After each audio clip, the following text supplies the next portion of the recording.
ठीक है जी। तो इसको हम प्रिंट स्टेटमेंट को यहाँ से हटा देंगे क्योंकि इसका कोई काम नहीं है हमारे पाइथन की फाइल में। तो हम अब क्या करेंगे, उस एरर को रिमूव करने के लिए हम यहाँ पे एक यूआरएल को क्रिएट करेंगे। ठीक है जी। तो बेसिकली यूआरएल्स क्या होते हैं, हर एक यूआरएल के साथ हमारा या तो एक टेम्पलेट अटैच होता है या फिर हम उस यूआरएल पे कोई मैसेज सिंपल रिटर्न करवाते हैं या फिर कोई सिंपल टेक्स्ट रिटर्न करवाते हैं। तो हम यूआरएल कैसे क्रिएट करते हैं फ्लास्क में, हम यहाँ पे लिखते हैं @app।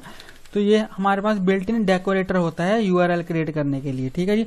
और यहाँ पे मैं लिखूंगा, ये देखिए इसने खुद ही कंप्लीट कर दिया। तो app.route, तो यहाँ पे हम यूआरएल को अपने को पास करेंगे। तो हमारा जो सबसे पहले जो हमारा जो यूआरएल होगा वो ब्लैंक होगा।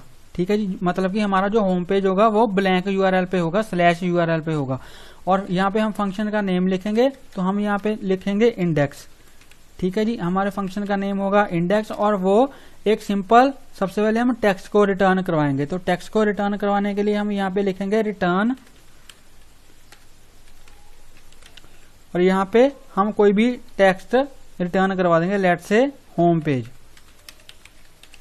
ठीक है जी। तो ये हमने टेक्स्ट रिटर्न करवा दिया होम पेज। तो चलिए अब हम इसको रन करके देखते हैं कि हमारा जो होम पेज पे ये वाला जो हमने टेक्स्ट रिटर्न किया है, ये हमारा टेक्स्ट रिटर्न हो रहा है या नहीं हो रहा।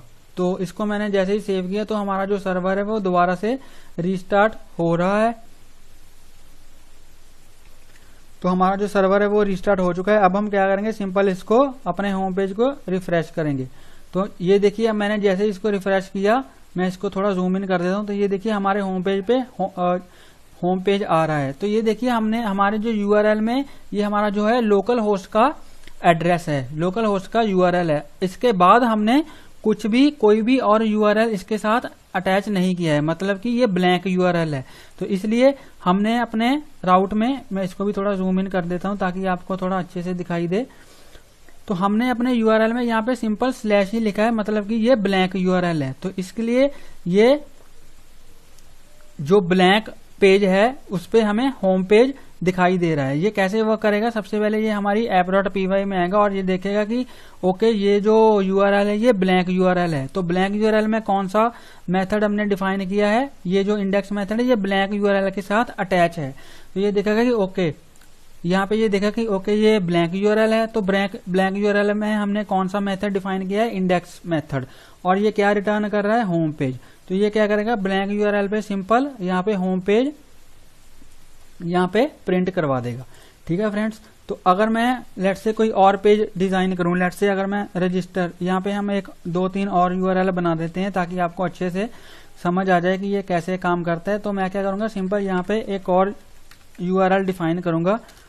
तो यहाँ पे मैं लिखूंगा /register। ठीक है जी। तो ये हमारा रजिस्टर यूआरएल है और यहाँ पे मैं लिखूंगा सिंपल रजिस्टर पेज। यहाँ पे मैं लिख दूंगा रजिस्टर पेज। तो अगर मैं यहाँ पे अपने लोकल होस्ट के बाद, जैसे मैंने इसको सेव किया, ये देखिए ये हमारा सर्वर रीस्टार्ट हो रहा है। तो ये हमें, ये देखिए एक एरर दे रहा है, view function mapping is overwriting as existing end point function index. तो मैंने ये देखिए हमारे पास 2 फंक्शन है सेम नेम के, तो इसलिए ये हमें ये एरर दे रहा है। तो इसलिए मैं यहाँ पे मेथड का नेम चेंज कर दूंगा, लेट्स से रजिस्टर। ठीक है जी। तो ये रजिस्टर मेथड का नेम मैं जैसे ही करके इसको सेव करूंगा तो हमारा जो सर्वर है वो दोबारा से रीस्टार्ट हो जाएगा। तो रीस्टार्ट ये ऐसे नहीं होगा, मुझको दोबारा से यहाँ पे ऐप को रन करना पड़ेगा। तो जैसे मैं ऐप को रन करूंगा, ये देखिए हमारा जो सर्वर है वो रीस्टार्ट हो चुका है और हमारा जो एरर है वो रिमूव हो चुका है। तो जब मैं यहाँ पे जाऊंगा अपने ब्राउजर में और यहाँ पे मैं जैसे ही / डाल के रजिस्टर लिखूंगा, रजिस्टर लिख के मैं जैसे ही एंटर करूंगा तो ये देखिए अब हमारा जो डिस्प्ले हो रहा है रजिस्टर पेज। तो इसने देखा कि ओके हमारे लोकल होस्ट के बाद /register हमारा यूआरएल है। तो ये यहाँ पे जाएगा /register पे और देखेगा कि इसमें कौन सा फंक्शन है, रजिस्टर फंक्शन।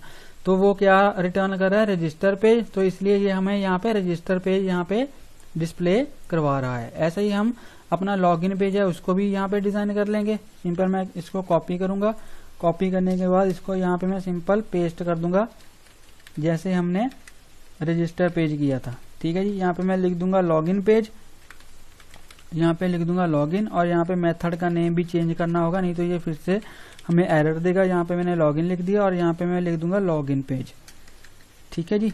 तो यहाँ पे मैं लिख दूंगा लॉगिन पेज। तो जैसे ही मैं इसको सेव करूंगा, सेव करके अब हम जैसे ही रजिस्टर पे जाएंगे, सॉरी लॉगिन पे जाएंगे, यहाँ पे रजिस्टर की जगह पे मैं जैसे ही लॉगिन पे जाऊंगा तो हमारा जो लॉगिन पेज है यहाँ पे वो डिस्प्ले हो जाएगा, ठीक है फ्रेंड्स। तो ये देखिए ये हमारा लॉगिन पेज डिस्प्ले हो चुका है। तो ऐसे हम क्रिएट करते हैं अपने